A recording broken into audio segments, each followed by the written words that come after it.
안녕하세요. 저는 며칠 전 아내에게 발로 걷어 차이며 이혼 요구를 받는 유부남입니다.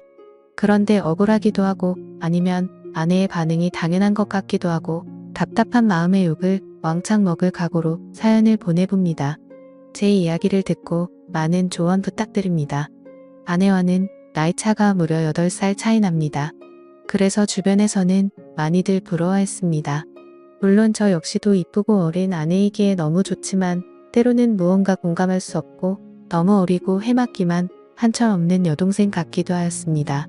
그런 아내를 화나게 만드는 단 한 가지가 있습니다. 그것은 장모님입니다. 장모님은 아내의 생모는 아닙니다. 장인어른께서 아내의 생모이자 첫 번째 부인과는 사별을 하셨습니다. 그 후로 아내와 처남을 홀로 키우셨습니다. 아내와 처남이 장가를 간 이후에 어느 날 만나는 여자가 있다며 재혼을 하고 싶다고 말씀을 하셨습니다. 가족들은 처음에 장인어른의 말씀에 당황을 하였지만 모두들 환영한다며 그분을 소개해달라고 하였습니다. 그분이 지금의 장모님이십니다. 처음 뵙는 날의 장모님 모습을 아직도 잊지 못합니다. 장인어른보다 무려 15살이 어린 저보다 고작 3살 많은 누나였습니다. 그리고 복장이 짧은 치마에 쫙 달라붙는 티셔츠를 입었고 짙은 화장 냄새가 진동을 하였습니다. 소개하는 자리보다는 나이트나 클럽이 더 잘 어울릴 것 같은 모습이었습니다. 식사와 함께 대화를 오고 갔지만 다들 반응은 냉담했습니다. 아내도 처남도 이거는 아니라면서 절대 반대를 하였고 그분은 그분의 겉모습과 달리는 속은 여리고 착하다며 이해해달라고 하셨습니다. 평생을 너희의 인생을 위해서 살았는데 남은 장인어른의 인생도 지켜달라고 하셨습니다. 한동안 불화가 있었지만 결국 장인어른 뜻대로 재혼을 하시게 되었습니다. 너무나 어린 새엄마 새장모님에 대한 호칭도 부자연스럽고 어색했지만 그래도 장인어른이 행복해 하셨기에 모두들 노력하였습니다. 그렇게 행복할 것만 시간은 길지 않았습니다. 2년쯤 지나서 장인어른은 암에 걸리셨고 몇 번의 수술과 항암 치료를 하였지만 약 1년의 투병 생활 끝에 돌아가셨습니다.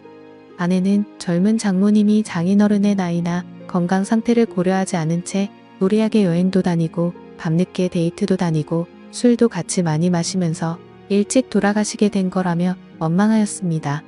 제가 봐도 장인어른께서 2년 사이에 많이 수척해지신 것 같았습니다.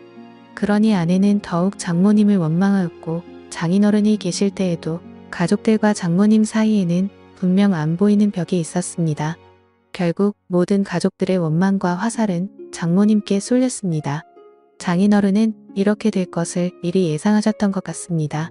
어느 날 평소와 다름없이 낮의 시간에 나서 병원에 들렸습니다. 병원비를 결제하고 병실에 올라갔습니다. 장인어른 혼자 계셨고 조용히 할 말이 있다며 바람 쐬러 나가자고 하셨습니다. 맞사위였던 저는 그전에도 장인어른과 소주 한 잔씩 하면서 말동무를 해드리곤 하였습니다. 많이 답답하고 힘드시죠? 하면서 장인어른께 말씀을 드렸습니다. 한참을 고민하시면서 혹시라도 자기가 죽게 된다면 아주 가끔이라도 장모 찾아뵙고 안부라도 물어주면 안 되냐고 하시는 것이었습니다. 그러시며 장모도 많이 외로운 사람이라며 부탁한다고 하셨습니다.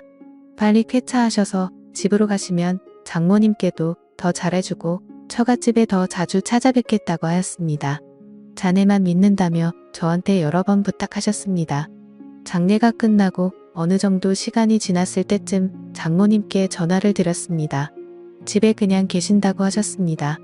퇴근하고 과일 및 고기 등 이것저것 사서 처갓집에 들렸습니다. 아내 보고 같이 가자고 하면 불같이 화를 내며 안 갈 것이 뻔하기에 퇴근길에 혼자 갔습니다. 장모님께서 말을 안 한지 사람을 안 만난지 며칠이나 지났는지 모르겠다며 반갑다고 하셨습니다. 장모님도 많이 수척해지시고 예전과 달리 얼굴에 그늘이 가득했습니다. 장모님의 이런저런 넋두리와 저녁 식사를 마치고 나왔습니다. 다음에 또 오겠다고 인사를 드린 후 나왔습니다. 고맙다고 자주자주 놀려오라고 하시는 모습에 마음이 아팠습니다. 그날 이후 3일에 한 번씩은 꼬박꼬박 전화를 드렸습니다. 집에만 계시지 말고 친구도 만나시고 나들이도 다니시라고 말씀을 드렸습니다. 갈 곳도 만날 사람도 없다며 그냥 집이 좋다고 하셨습니다.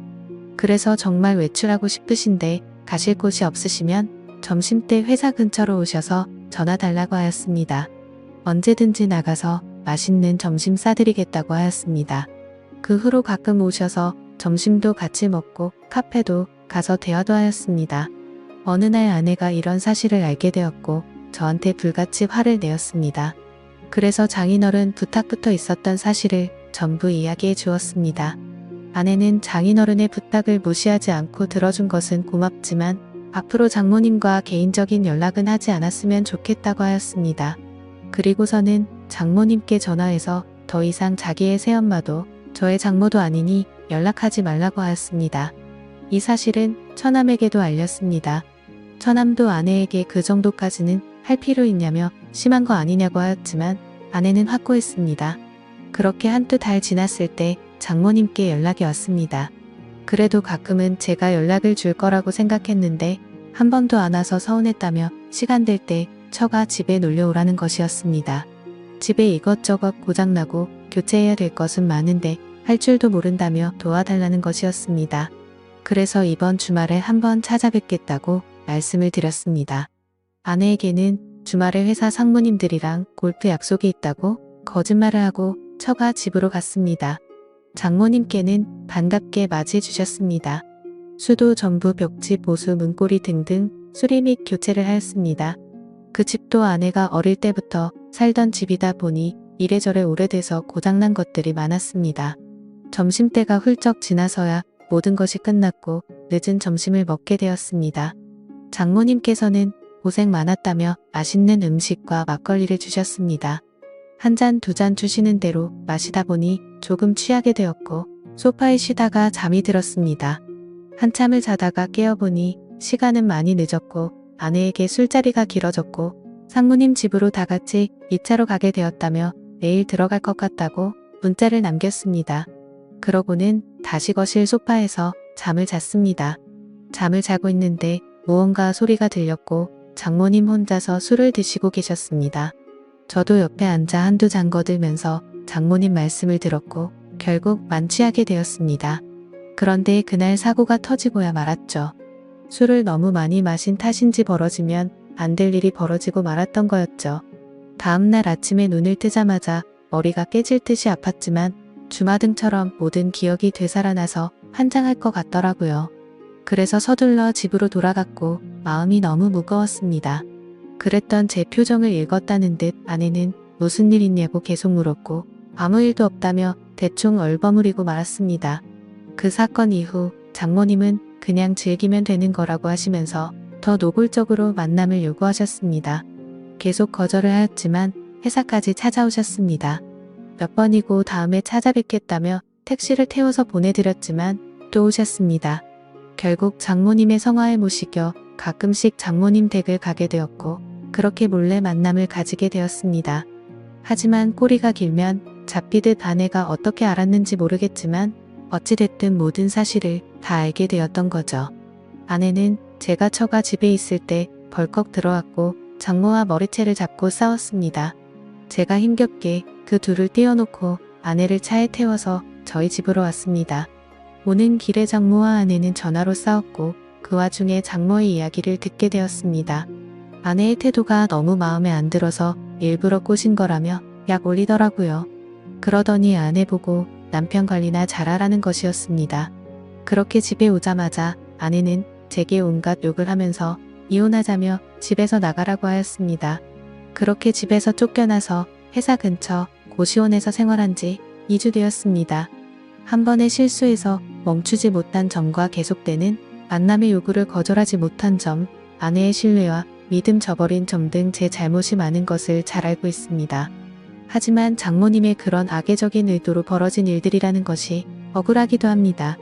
아내는 무조건 이혼할 것 같은데 저는 어떻게 해야 할까요? 용서받을 수 있을까요?